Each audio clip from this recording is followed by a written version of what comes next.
Partie 1. L'efflorescence de la présence. Le déchirement des voiles du réel.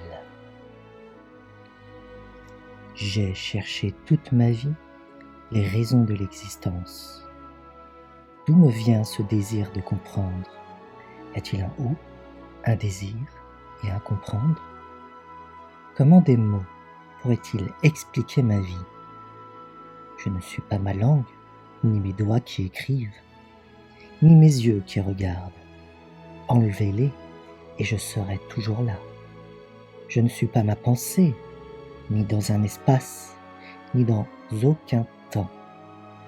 Si je peux les voir sans mes yeux, c'est bien que quelque chose observe du dehors ce monde-là. Ma vie n'est pas de la biographie, de l'histoire individuelle ou bien des accumulations de données humaines pour une perspective évolutionniste. Enlevez-les et je serai maintenant là. Je ne peux définir ma vie avec des mots qui essaient de la cloisonner pour mieux la dominer.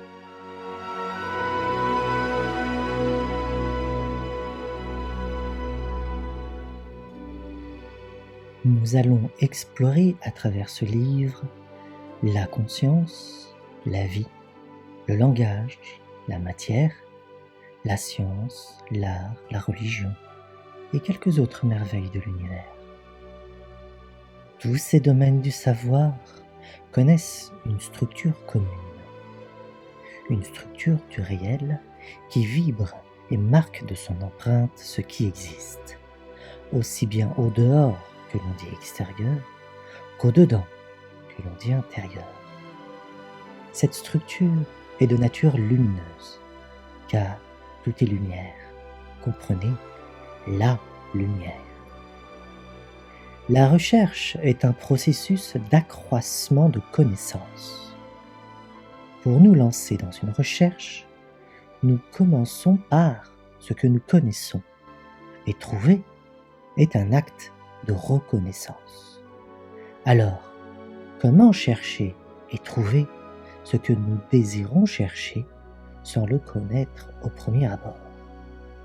Nous verrons au cours de ce livre que trouver est un processus découlant d'une reconnaissance faisant appel au souvenir. Ceci identifie la chose trouvée en la comparant à une chose déjà connue. Trouver est donc un processus analogique. Ceci nous fait comprendre que nous nous développons par une loi de ressemblance, établissant des liens entre les différentes choses et dévoilant un réseau dans un continuum extensif. Voici posée la première pierre. Je ne vois pas le réel tel qu'il est, mais je l'interprète constamment. Je l'interprète selon mon état d'être, c'est-à-dire selon le degré de connaissance que j'ai des choses, selon mes émotions et mon désir. Je suis dans une réalité que l'on a construite pour moi depuis l'extérieur et à laquelle j'ai répondu par résonance sympathique. Cela a façonné tout ce qui me fait être aujourd'hui, mon rapport au langage, ma perception de l'univers, ma culture, ma civilisation, etc. Tout participe à faire poser mon regard sur le réel et à l'interpréter, donc à le limiter, le clôturer selon mes propres points de vue et l'enfermer dans des systèmes artificiels. Plus l'homme s'efforce de voir ce qui est, en cessant d'interpréter, plus il se défait des carcans qu'il s'est lui-même imposés. Il s'ouvre ainsi à un univers de connaissances qui a, en fait, toujours été là. Cette connaissance se révèle naturellement et spontanément à lui, comparativement au dévoilement du réel, qui, lui, se structure en paliers. Voir, c'est percevoir une échelle dans le réel. Un réel, mais plusieurs réalités. J'entends par voir ce qui illumine et rend visible à ma conscience l'univers que je perçois. Percevoir l'univers à travers mes sens et en prendre garde. Mon regard se forme à travers ce qui m'interpelle dans le réel, à travers mon attention. Notre vision des choses est le miroir de notre façon de nous regarder. Ce que les choses nous disent est une réponse à notre façon de les aborder. Ainsi, définir un objet dans une limite est impossible, du fait de ses multiples relations avec le réel. Autant de regards, autant de réalités. La science, prolongement du regard humain, ne fait qu'observer ce qu'elle connaît et cherche ce qu'elle veut trouver, réduisant le réel à sa propre réalité. La faute cardinale de l'argumentation empiriste est d'identifier ou de confondre l'exigence fondamentale d'un retour aux choses mêmes avec l'exigence de fonder toute connaissance dans l'expérience.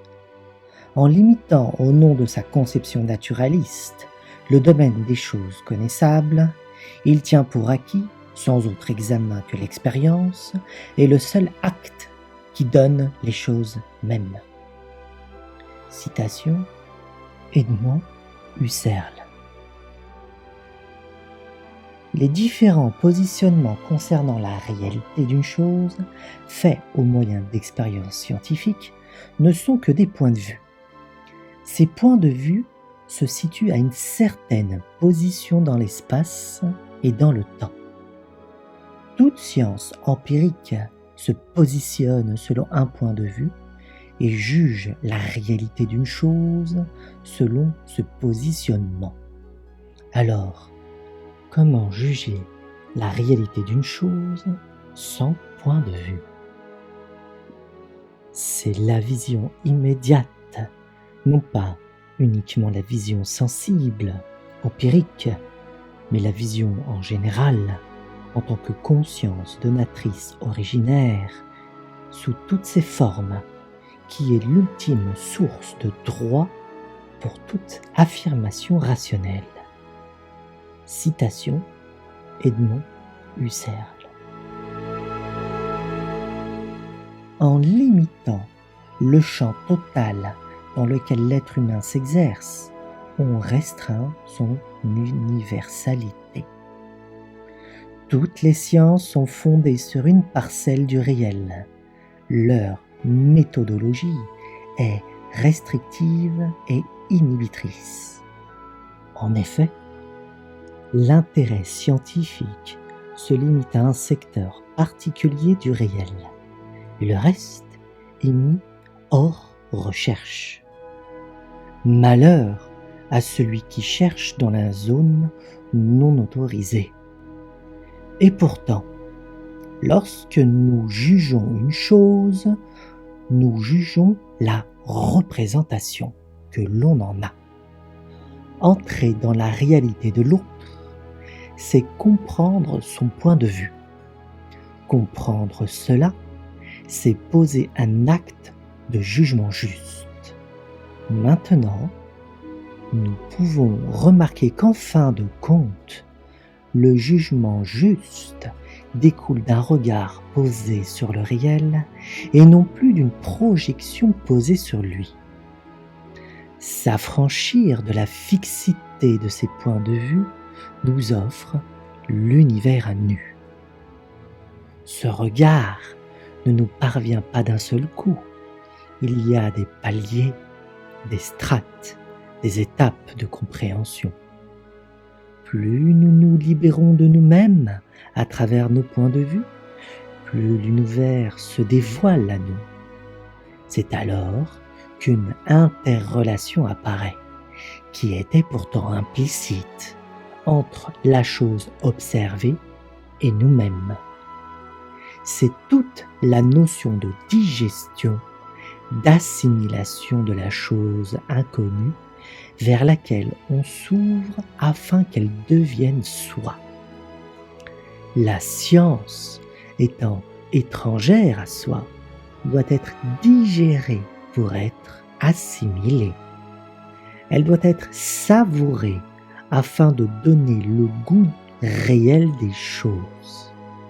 Le savoir, par sa saveur, permet de nourrir l'être et d'en faire l'expérience intérieure afin de voir et non de percevoir uniquement par ses sens. Cette nourriture se transforme en connaissance. Les choses deviennent connues par l'être et font entièrement partie de soi. Le savoir devient alors connaissance grâce au processus d'intériorisation. Que dire du mot conscience ?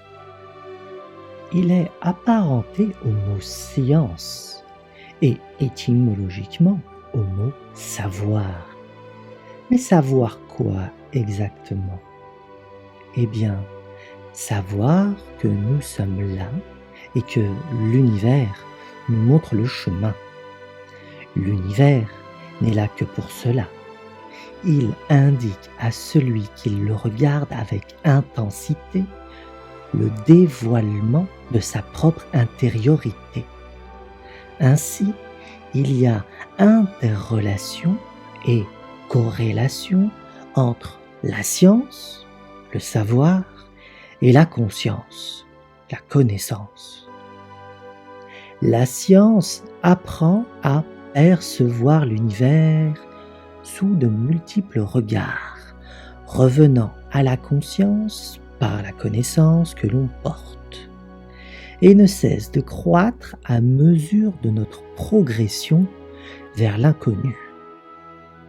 Cela établit une échelle de cohérence de l'univers par la conscience, se structurant selon le degré de connaissance de chacun.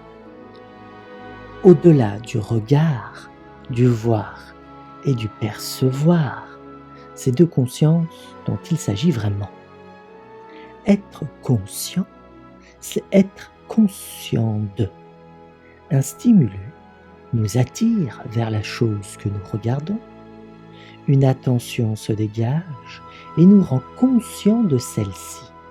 Alors, il n'y a pas l'univers d'un côté et ma conscience de l'autre, mais bien interrelation et interpénétration.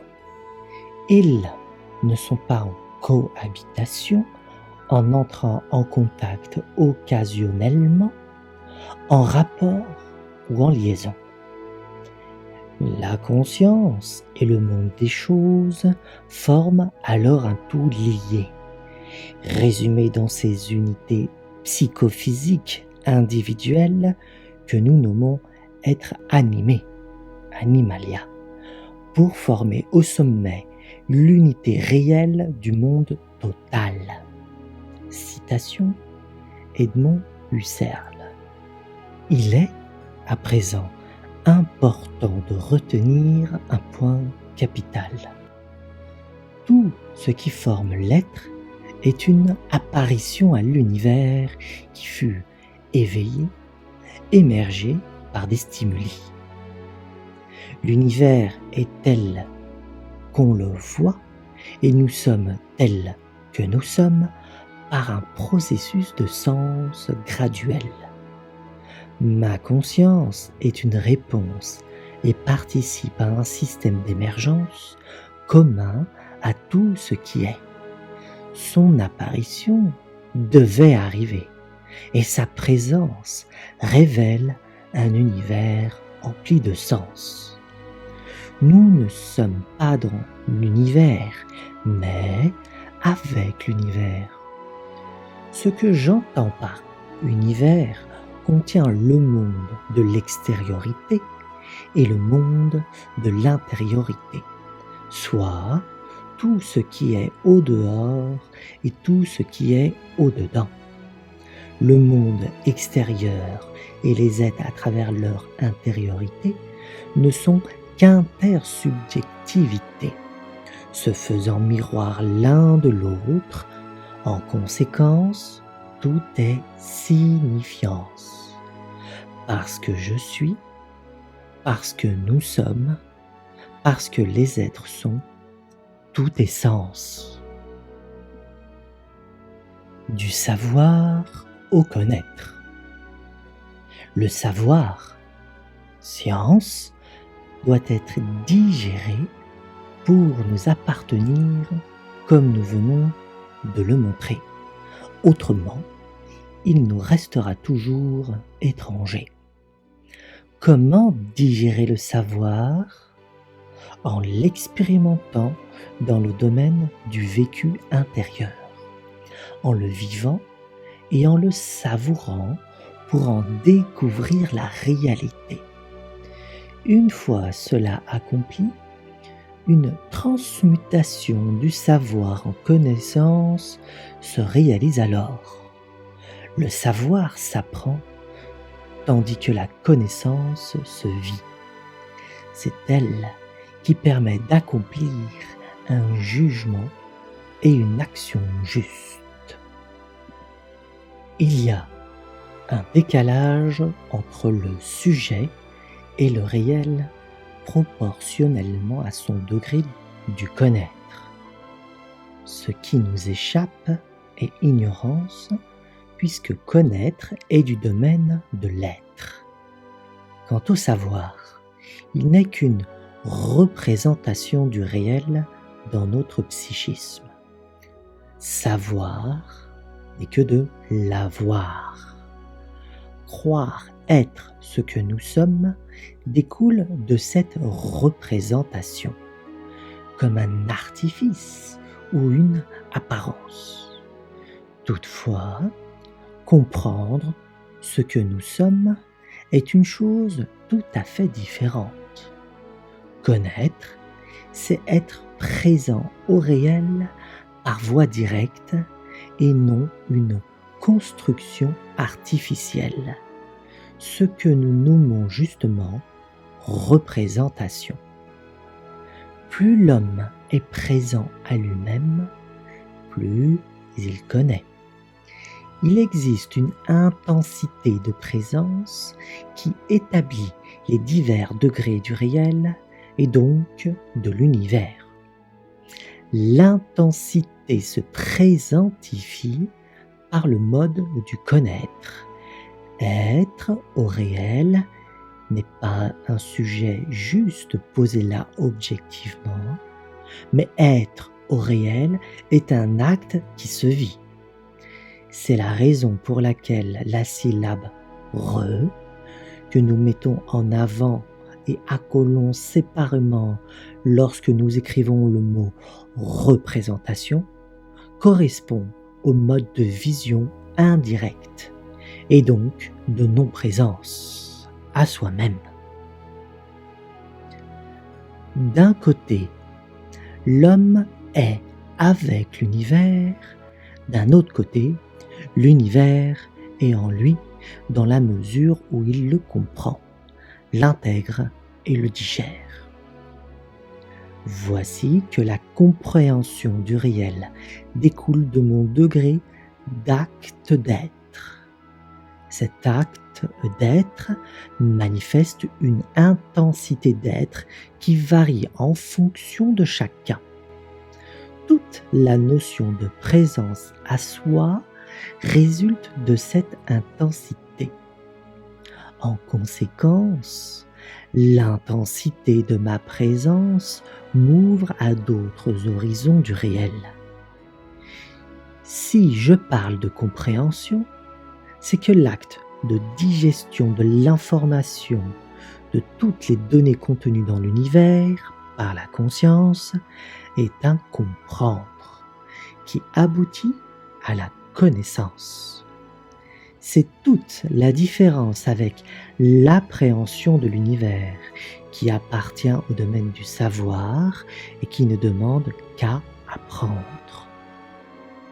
Du comment au pourquoi.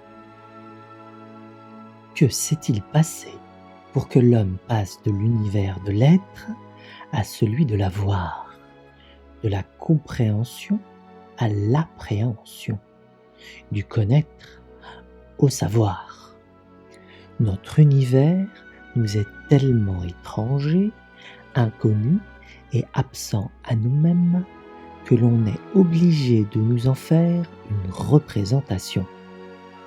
Notre attention et notre regard se sont détournés de notre soi, fondement de notre être. Ils s'évadent et fuient vers un éparpillement indéfini, vers une dispersion de plus en plus grande à mesure que l'on s'éloigne de soi-même. Perdant toute cohérence du réel, l'individu se déchire à tel point que toutes les branches du savoir théorisent, représentent, le réel en plusieurs réalités contradictoires.